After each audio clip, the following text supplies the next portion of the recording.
முத்து ரொம்ப பதட்டமாக ஒரு வீடியோ கொண்டு வந்து காமிக்கிறாங்க. அதை பார்த்துட்டு இருக்கிற விஜயா, என்னடா அதெல்லாம் அப்படின்னு சொல்கிறாங்க.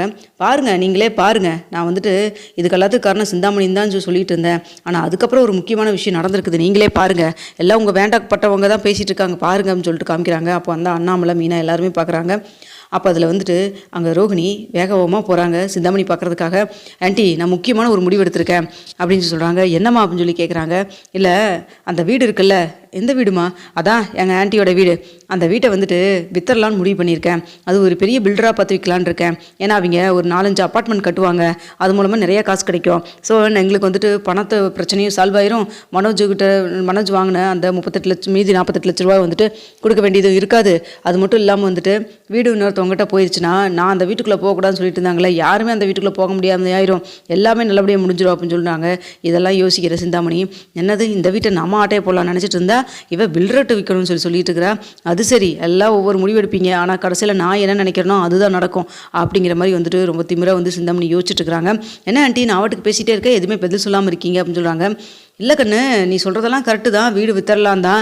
ஏன்னா அந்த ஃபினான்ஸருக்கு கொடுக்க சேர்ந்த வேண்டிய பணத்தையும் கொடுத்துடலாம். அது மட்டும் இல்லாமல் உங்கள் ஹஸ்பண்டு மனோஜ் இந்த பிரச்சனையிலேருந்து வெளில வந்துடுவாங்க, எல்லாம் ஓகே தான். ஆனால் இதுக்கு வந்துட்டு மனோஜ் ஒத்துக்கணுமே, அது மட்டும் இல்லாமல் அந்த வீட்டாளுகளை ஒத்துக்கணுமே அப்படின்னு சொல்கிறாங்க. ஆண்டி, நீங்கள் வேறு, மனோஜ் தானே இதை வந்து அடமானம் வச்சுருக்கேன், ஆண்டி தானே அடமானம் வச்சுருக்காங்க. மனோஜ் மட்டும் இப்போ ஓகே சொன்னால் பத்தாதா?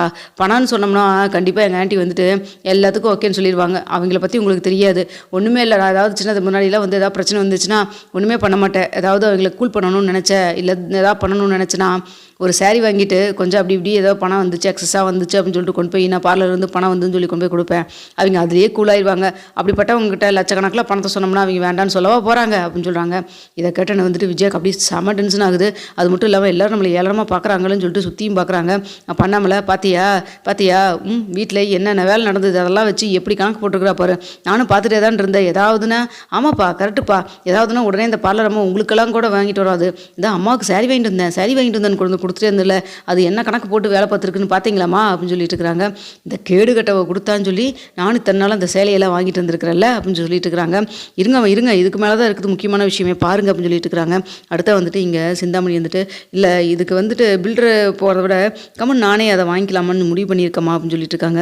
இதை பார்த்துருக்கிற விஜயா, நீயே வாங்கிக்கிறியா? நீ தானே பணத்தை கொடுத்து இந்த வெயிட்டை வந்துட்டு ஆட்டையை போடுறதுக்காக எல்லாம் பண்ணிகிட்டு இருந்த, இப்போ நீனே வாங்கிக்கிறேன்னு சொல்லிட்டு அவகிட்ட ஒரு நாடகம் பண்ணிட்டு இருக்கிறாளா?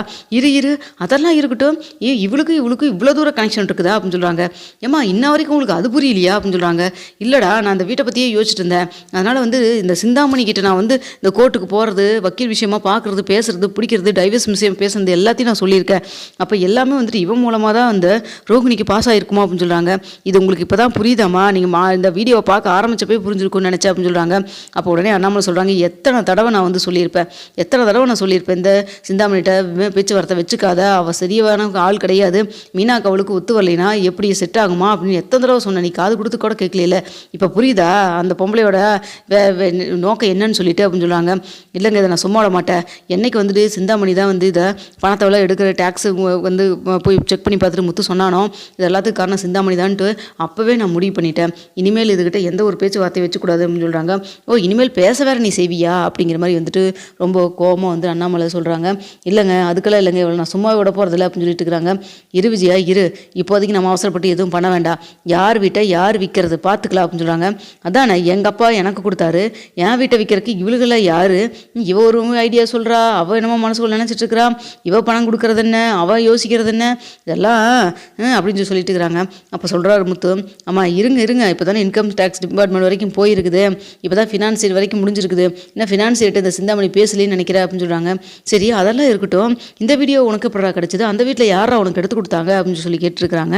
யார் கொடுத்தா என்ன, அங்கே நடந்த விஷயத்தை கொண்டு வந்து காமிச்சிட்டேன்ல, அப்புறம் என்னம்மா உங்களுக்கு அப்படின்னு சொல்லிட்டு இருக்கிறாங்க. இல்லைடா, யார் என்னன்னு சொன்னால் நாளை பின்ன அவங்க மூலமாக நம்மளுக்கு ஹெல்ப் கிடைக்கும்ல அப்படின்னு சொல்கிறாங்க. அதெல்லாம் இப்போதைக்கு எதுவும் சொல்ல முடியாத நிலைமையில் இருக்குது இல்லை மீனா அப்படின்னு சொல்லிட்டு இருக்கிறாங்க. அப்போ வந்துட்டு மீனா வந்துட்டு, யாருங்க அப்படின்னு சொல்லி கேட்குறாங்க. உனக்கு தெரியல, பரவாயில்ல விடு, ஒன்றும் தப்பு இல்லை, தெரியிறப்ப அது தெரியட்டும், இப்போதைக்கு கொஞ்சம் அமைதியாக இருங்க. ஆனால் வந்துட்டு இந்த இன்கம் டேக்ஸ் டிபார்ட்மெண்ட் இருக்கிற கிறிஷ் வந்து என்கிட்ட ஒன்று சொன்னாருப்பா, அதை பண்ண முடியுமான்னு தான் தெரியல அப்படின்னு சொல்கிறாங்க. என்னடா சொன்னார் அப்படின்னு சொல்லி கேட்குறாங்க. இல்லைப்பா, நம்ம கூட்டி கழிச்சு பார்த்தா இந்த சிந்தாமணி என்ன தான் 48 லட்ச ரூபா கொடுத்துருந்தாலும் நம்ம மேற்கொண்டு ஒரு 25 லட்ச ரூபா கட்டினா போதும்ப்பா அப்படின்னு சொல்லிட்டு இருக்கிறாங்க. என்னடா சொல்கிற?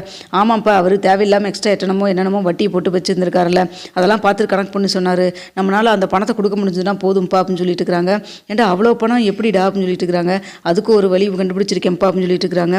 நீங்கள் மட்டும் ஓகேன்னு சொல்லுங்கள், பணத்தை கொடுத்து நம்ம சீக்கிரமாக வந்து பத்திரத்தை வெளில வாங்கிடலாம். இல்லைன்னா அந்த டேக்ஸ் சம்மந்தமாக கோர்ட்டு கேஸுன்னு போச்சுன்னா நம்ம அதுக்கப்புறம் வாங்குறது ரொம்ப கஷ்டமாக இருக்குன்னு அவர் சொன்னார்ப்பா அப்படின்னு சொல்கிறாங்க. சரிடா, பணத்துக்கு என்னடா பண்ண அப்படின்னு சொல்கிறாங்க. வேறு எதுவும் பண்ணலை, மனோஜோட கடையை வந்து கொஞ்சம் இது பத்திரத்தை வச்சு கடன் வாங்கிடலான்னு பார்த்தோம்ப்பா பேங்க்கில். அது மூலமாக வர பணத்தை இது பண்ணிவிட்டு அதுக்கப்புறம் நான் கொஞ்சம் பேங்க்கில் கட்டி திருப்பி அவனுக்கு கொடுத்துடலான்னு இருக்கான்ப்பா அப்படின்னு சொல்கிறாங்க.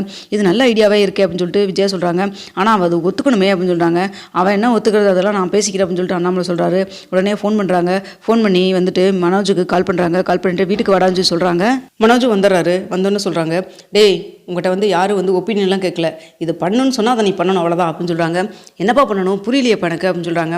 இங்கே பாரு, உன்னுடைய கடையை வச்சு தான் இப்போ வந்து வீட்டை மீட்க முடியும் அப்படின்னு சொல்கிறாங்க. அதுக்கு என்னப்பா பண்ணணும் அப்படின்னு சொல்லி கேட்குறப்போ, கடையெல்லாம் விற்கிறக்கெல்லாம் நான் விட மாட்டேன்ப்பா, விற்கவெல்லாம் வேண்டாண்டா, அடமானம் வைக்கணும், அது பேங்க்கில் வச்சுட்டு கொஞ்ச நாள் கழிச்சு முத்து எல்லாத்தையும் திருப்பி கொடுத்துருவான், சரியா? நீயும் கொஞ்சம் ஷேர் கொடு, அவனும் கொஞ்சம் கொடுக்கட்டும், எல்லாருமே சேர்ந்து அதை நம்ம கடன் அட்டைஸ் திருப்பி எல்லாம் அப்படின்னு சொல்லுவாங்க. நான் ஷேர் கொடுக்குறத பற்றியெல்லாம் இல்லை, எனக்கு வர லாபத்தில் நான் கொடுக்குறேன், ஆனால் நீங்கள் என்ன பண்ணி வச்சுருக்கீங்க, எனக்கு தான் சொத்தில் பங்கே கிடையாதுன்னு சொல்லிட்டீங்களேப்பா அப்படின்னு சொல்கிறாங்க. பார்த்தியாப்பா, இவனால தான் இப்போ எல்லோரும் வீட்டில் எல்லாரும் இப்படி அக்கா பிரிஞ்சிருக்கோம், அதை பற்றிலாம் அவனுக்கு கவலை இல்லை, சொத்தில் பங்கு தர மாட்டீங்களான்னு சொல்லி கேட்குறான்னு பார்த்தீங்களாப்பா அப்படின்னு சொல்லிட்டு இருக்கிறாங்க. டே, என் பங்கு வேணால் உனக்கு சேர்த்து கொடுத்தாரேன்டா, இப்போதைக்கு இந்த பிரச்சனையை முடிச்சு விட்றா, எல்லோரும் சேர்ந்து நம்ம வீட்டுக்கு போகணும்னு ஆசை இல்லையாடா உனக்கு அப்படின்னு சொல்கிறாங்க. சரி ஓகே அப்படின்னு சொல்லிடுறாங்க. அடுத்தா வந்துட்டு இங்கே விஜயா எதுவுமே பேசாமட்டு இருக்காங்க. என்னம்மா என்கிட்ட எதுவுமே பேச மாட்டேங்கிற அப்படின்னு சொல்லிட்டு இருக்கிறாங்க. அப்போ வந்துட்டு சொல்கிறாங்க, உங்கள்கிட்ட பேசணும் எனக்கு என்னடா இருக்குது, நான் பேசினா என்ன பேசாட்டி இருந்தேன் என்ன, அதான் உங்கள்கிட்ட பேசுறதுக்குன்னு தான் ஒருத்தி இருக்கிறாளே அப்படின்னு சொல்கிறாங்க. யாருமா சொல்கிறீங்க, சும்மா நடிக்காதரா, எதுக்கடா கடைக்கு அந்த கேடுகட்ட வந்துட்டு இருக்கிறா அப்படின்னு சொல்கிறாங்க. யாருமா? அதான் அந்த ரோஹிணி பார்லர்காரி அப்படின்னு சொல்கிறாங்க. அம்மாவுக்கு எப்படி இந்த விஷயம் தெரிஞ்சு அப்படி முழிக்கிறாங்க. அம்மா அதெல்லாம் ஒன்றும் இல்லைம்மா, சும்மா வந்துட்டு போனாங்கம்மா, அந்த வக்கீல் உங்ககிட்ட சொன்னாங்களா, அதெல்லாம் ஒன்றும் கிடையாது, சும்மா தான் வந்துட்டு போனாங்க, அவங்க ஏதாவது கடுப்பில் சொல்லியிருப்பாங்களா இருக்கும், எங்கேயாவது ஃபீஸ்க்கு இது தமக்கு கிடச்சிட்டு அது கிடைக்காம போயிருமா என்னமோன்னு சொல்லிட்டு அப்படின்னு சொல்கிறாங்க. எங்கே என் மேலே சத்தியம் பண்ணி சொல்லு, அவள் சும்மா தான் வந்துட்டு போனான்னு சொல்லிட்டு. அம்மா டீலர்ஷிப் விஷயமா வந்துட்டு போனாமா, மற்றபடி நான் எதுக்குமா அவட்ட பேச போகிறேன் அப்படின்னு சொல்கிறாங்க.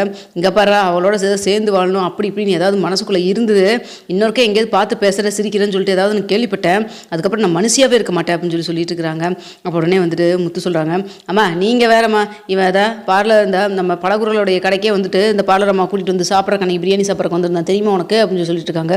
போட்டு விட்டானே அவன் அப்படின்னு சொல்லி நினச்சிட்டு, அம்மா அதெல்லாம் ஒன்றும் இல்லைம்மா அப்படின்னு சொல்லிட்டு இருக்கிறாங்க. அப்போ வந்துட்டு சொல்கிறாங்க, என்னடா நடக்குதுங்க, அப்போ என்கிட்ட பொய் பேசுகிறேன் எனக்கு, பொய் சத்தியம் பண்ணிட்டு இருக்கிறேன் எனக்கு, எத்தனை நாள் அந்த பழக்கம் அப்படின்னு சொல்லிட்டு சட்டுன்னு அடிக்கிறாங்க. அப்போ கரெக்டாக மீனாவுடைய அம்மா உள்ளேருந்து வராங்க. சம்மதி தலைக்கு மேலே வளர்ந்த பையன் அடிக்காதீங்க அப்படின்னு சொல்கிறாங்க. இங்கே பாருங்க, உங்கள் வீட்டில் வந்து இருக்கிறேன் அப்படிங்கிறதுக்காக வந்துட்டு நான் என் பையனை கண்டிக்கூடாதுன்ட்டுல எந்த ஒரு ரூல்ஸும் கிடையாது, என் பையன் நான் என்னமா பண்ணிட்டு போகிறேன், கொஞ்சம் அமைதியாக இருக்கீங்களா அப்படின்னு சொல்கிறாங்க. அப்போ மீனான்ட்டு அம்மா கொஞ்சம் அமைதியாக இருமணியே அப்படின்னு சொல்லிட்டு இருக்கிறாங்க. அப்போ உடனே அண்ணாமலை வந்துட்டு, விஜயா கொஞ்சம் அமைதியாக இரு விஜயா, என்ன ஏதுன்னு விசாரிப்போம். விசாரிக்கிறதா, ஏற்கனவே வந்துட்டு நான் கடுப்பில் தாங்க இருந்துட்டுருக்கேன், இவன் பட்டறதெல்லாம் சுத்தமாக சரியில்லை, கோர்ட்டு கேஸு நீங்கள் அலையாலைன்னு அலைஞ்சிட்டு இருக்கிறோம், அந்த கேடு கட்டுறதுனால தான் இப்படி நடுத்தரில் வந்துட்டு இருக்கோம், இன்னும் அவகிட்ட போய் பேசிட்டு இருக்கிறா அப்படின்னு சொல்கிறாங்க. அம்மா அப்படியெல்லாம் ஒன்றும் கிடையாது, இப்போ நான் உள்ளேருந்து வெளியில் வந்தது காரணமே அவதானம்மா அப்படின்னு சொல்லி திட்டுன்னு பேசுகிறேன்.